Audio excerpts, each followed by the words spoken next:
Honestly हमेशा से खुशी रहती थी।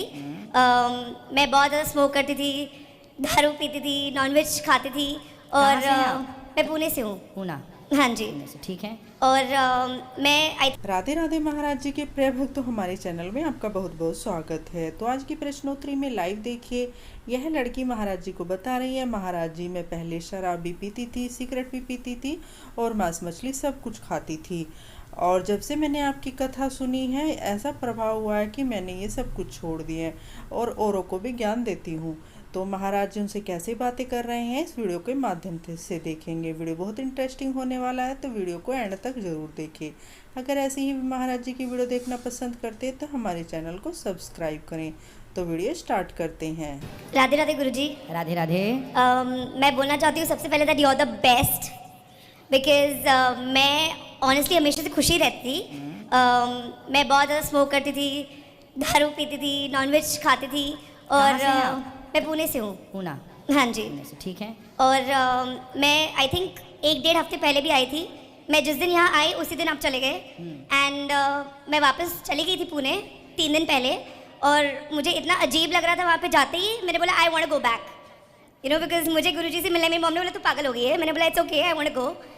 और मुझे आई डोंट नो जितने लोग देख रहे हैं मुझे इतना बताना है कि मैं खुद भी लाइव स्ट्रीम करती हूँ, जैसे आपका कथा और सब कुछ यूट्यूब पे आता है, तो मैं खुद भी लाइव स्ट्रीम करती हूँ। लाइव स्ट्रीमिंग ऐप्स होते हैं, वहाँ पे मैं आपका लाइव दिखाती हूँ, बिकॉज लोग इतने फ्रस्ट्रेटेड है ज़िंदगी में कि नॉर्मल लाइफ में तो ऐसे भी लड़ते रहते हैं एक दूसरे से, और फिर ऐप्स ढूंढते हैं जहाँ पे वो किसी और को मिल सके ज़िंदगी में पीस पाने के लिए, और फिर वहाँ की उनकी लाइफ में भी और कन्फ्यूज हो जाते हैं। तो जब मैं आपके कथाएँ, आपकी बातें वहाँ पे लोगों को सुनाती हूँ तो वो लोग भी मुझे बोलते हैं कि मैं पागल हो गई हूँ लेकिन वहाँ पर उस ऐप पे 80% अंग्रेज़ हैं, बिकॉज US, ऑस्ट्रेलिया, वो सारे लोग ज़्यादा सुनते हैं, और आपकी कथाएँ सुन सुन के मैं उनको भी लिटरली ज्ञान देने लगी हूँ। जो बात आप बोलते हैं वही चीज़ मैं उनको रिपीट करती हूँ। आपकी सत्संग की सारी चीज़ें ऑलमोस्ट मेरी हर एक लैंग्वेज में, आई थिंक पूरा दिन उठने से लेके सोने तक, फ्रेंड से बात करो, मम्मी से बात करो, बुआ से बात करो, बस आप ही की बातें चल रही होती हैं, और वो लोग मुझे बोल रहे हैं कि बेटा तेरे से तो अभी इतना सीखना मिल रहा है, हमें इतना नहीं सीख। और फिर जब ये सारी बातें सुनती हूँ, मैं भगवत गीता सुनती हूँ, मैं भगवत गीता सोते सोते भी उठती हूँ तभी भी चालू होता है, बिकॉज आई थिंक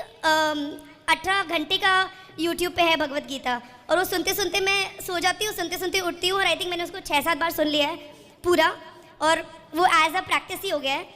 और इवन जब मैं फ़्लाइट में आ रही थी और मैं यूट्यूब पे दूसरी चीज़ें देख रही थी तो मुझे ऐसा लग रहा था कि लाइक एक नॉर्मल गाना भी ऐसा लग रहा था कि अब नहीं सुनना है, सिर्फ राधे राधे सुनना है। और जब मैं यहाँ से पुणे गई, मैंने देखा सब लोग अपनी अपनी चीज़ों में इतना बिजी हैं, फ़ोन में बिजी हैं, आपस में एक दूसरे के साथ बिजी हैं, लेकिन यहाँ पे इस जगह की जो हवा है, सब लोग ये आपको राधे राधे बोलेंगे। आप 5 स्टार में जाओ या आप नॉर्मल ठेले पे जाओ, आप कॉल करो रिसेप्शन पे, सबसे पहले राधे राधे बोलेंगे, उसके बाद आगे कॉन्वर्जेशन स्टार्ट होती है। तो इट्स जस्ट सो पॉजिटिव।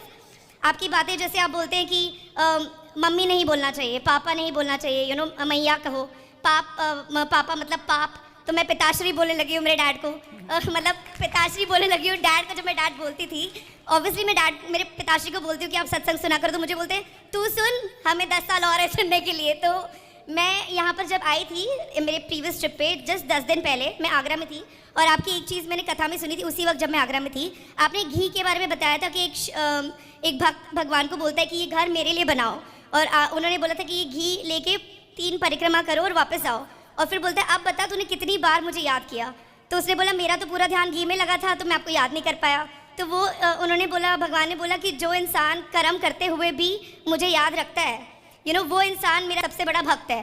तो जब मैंने ये बात अपने डैड को बताई, बिकॉज मेरे डैड आने के लिए तैयार नहीं थे यहाँ पर, तो मैंने उनको वीडियो कॉल पे ये बात बताई, और मेरे डैड पता नहीं क्या हो गया उनको, बिकॉज मेरे डैड बोले थे मैं यहाँ पे बैठ के ही कर रहा हूँ राधे राधे। तो मैंने बोला कि मेरे गुरुजी बोलते हैं कि जो फ्री इंसान बैठा रहता है वो तो कभी भी राधे राधे राधे राधे कर सकता है, लेकिन जो काम करते करते भगवान का नाम ले वो भगवान का सबसे बड़ा भक्त है।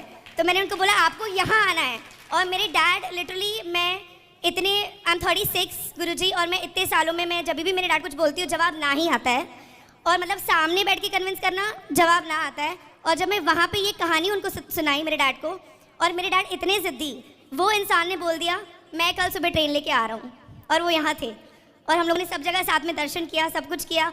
और जितने भी लोग यहाँ पे देख रहे हैं, you know, I just want to say कि ये बहुत ही अलग फीलिंग है, यू नो, मतलब एक ऐसा फीलिंग है कि मतलब जैसे मैं स्मोक वोक करती थी तो मुझे बहुत अनहेल्दी फील होता था, एनर्जी नहीं होती थी बॉडी में।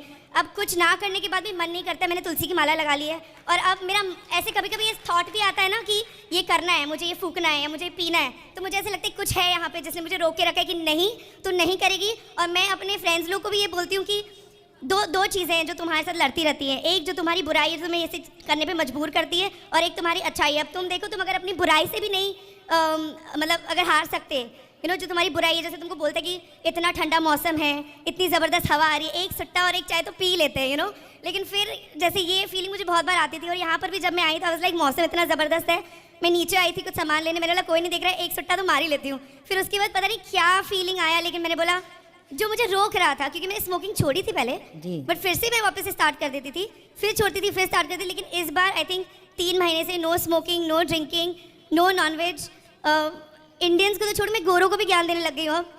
मैं एक गोरों के साथ बैठ के बात कर रही थी तो मैं उनको बोल रही थी कि नॉनवेज नहीं खाना चाहिए, तो वो मुझे बोल रहे वेजिटेबल भी तो ब्रीथ करता है तो क्यों नहीं खाना चाहिए। तो मैंने फिर वापस से आपकी ज्ञान बोली, मैंने बोला वेजिटेबल्स को आप किचन में काटो, देखो कितना फ्रेश खुशबू आएगा, नॉनवेज को काटोगे तो कितना गंदा स्मेल आएगा कि नहीं। और फिर मैंने हाँ तो वो क्या हो गया, वो तो फिर हम थोड़ी काटते हैं। तो मैंने बोला अपनी फैमिली को लेके जाओ, पूरा दिन बैठ के फल फ्रूट निकालो, किसी भी एक इंसान को पकड़ लो, उसको बोलो बैठ के प्लकिंग करना है, वो कर सकेगा। लेकिन किसी भी इंसान को पकड़ के उसको छुरी दे के बोलो उसको मारना है, और ये देखो मार सकते हो। और भले तुम खाते हो, पूरे फैमिली को अगर एक ऐसी रूम में मैं रख दूं जहाँ पे मुर्गियों को कंटिन्यूसली पूरा दिन काटेंगे, तुम खुद तो पहले तुम्हें उल्टी आ जाएगी या तुम बेहोश हो जाओगे जबकि तुम खाते हो, फिर भी तुम ये नहीं देख पाओगे, बिकॉज कहीं ना कहीं एक गिल्ट लगेगा तुम्हें कि ये हम क्या कर रहे हैं।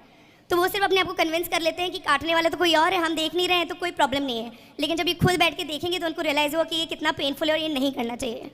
सो मतलब इतनी सारी बातें कि मैं आई कांट स्टॉप बिकॉज इतनी सारी बातें मैंने सीखी आपसे, और मैं वही सारी चीज़ें हर बार रिपीट करती रहती हूँ, सब लोग को बोलती रहती हूँ। एंड इट्स अमेजिंग गुरुजी, और मुझे गुरु मंत्र भी लेना है आपसे। कल ले लीजिएगा। और आश्रम में माताओं के दर्शन किया आपने? हाँ जी, मैं गई थी और मम्मी पापा को ही बोला था, लेकिन मम्मी पापा सर्दी में इतने काँप गए थे, बिकॉज पुणे में तो ऐसा मौसम होता नहीं है, तो उन्होंने बोला नहीं तू जाके आ। मैं गई थी, सारे सब सोए थे तब, बिकॉज ऑलरेडी बहुत ज़्यादा ठंड थी, बट बाहर से देख के इतना अच्छा लग गया गुरुजी। और मुझे ये भी बोलना है कि मुझे पता है, बिकॉज मेरे फॉलोअर्स बहुत सारे हैं और मैं ये सब चीज़ें कन्विंस कर रही हूँ लोगों को हर तरीके से। अच्छा मैं है, ब्रीडर हूँ, आप अच्छा बना रहे हैं, बहुत अच्छी बात है। मैं एक ब्रीडर हूँ गुरुजी, मतलब मुझे पता है कि ये आपको पसंद नहीं आएगा, बट मुझे डॉग्स बचपन से बहुत अच्छे लगते हैं, तो मैं डॉग सेल भी करती हूँ उस इंटेंशन से नहीं कि ये मेरा बिजनेस है, बस उस इंटेंशन से कि जो डॉग्स रखने वाले लोग होते हैं ना, वो ऑटोमेटिकली फिल्टर्ड लोग होते हैं, वो इमोशनल होते हैं, तो अच्छे लोग ऑटोमेटिकली मिल जाते हैं। आजकल की दुनिया में तो वैसे लोग मिलते हैं नहीं, पड़ोसी को नहीं जानता कौन क्या कर रहा है, किसी को नहीं पता। पहले के ज़माने में तो फिर भी नानी दाल चावल बना लेती थी, यहाँ से रोटी सब्जी बन जाती थी, रोटी सब्जी यहाँ आ जाती थी, दाल चावल वहाँ चले जाते थे।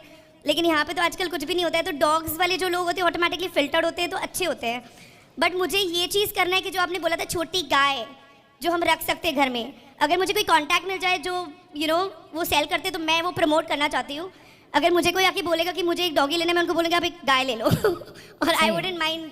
अभी वो छोटी वाली जो गाय है ना, बहुत कम मात्रा में है, बहुत तेजी से वो बढ़ेगी। हाँ जी, और फिर सबको प्राप्त होगी वो। और गुरुजी मेरा एक फार्म हाउस भी लिया है मैंने, जो काफ़ी बड़ा है, और मेरा मन है कि मैं वहाँ पे यही करूँ कि गौशाला बनाइएगा, गायों की सेवा कीजिएगा। हाँ जी, थैंक यू गुरुजी। खुश रहिए, सुखी रहिए। देखिए कथा से कितना बड़ा प्रभाव है। हमारी बहन सिगरेट वगैरह सब पीती थी। तो आपको वीडियो कैसी लगी? अगर वीडियो अच्छी लगी है तो लाइक करना, शेयर करना, कमेंट करना, और ऐसे ही महाराज जी के वीडियो देखना पसंद करते हैं तो हमारे चैनल को सब्सक्राइब करना। फिर मिलेंगे एक नई वीडियो के साथ। आप सभी को राधे राधे।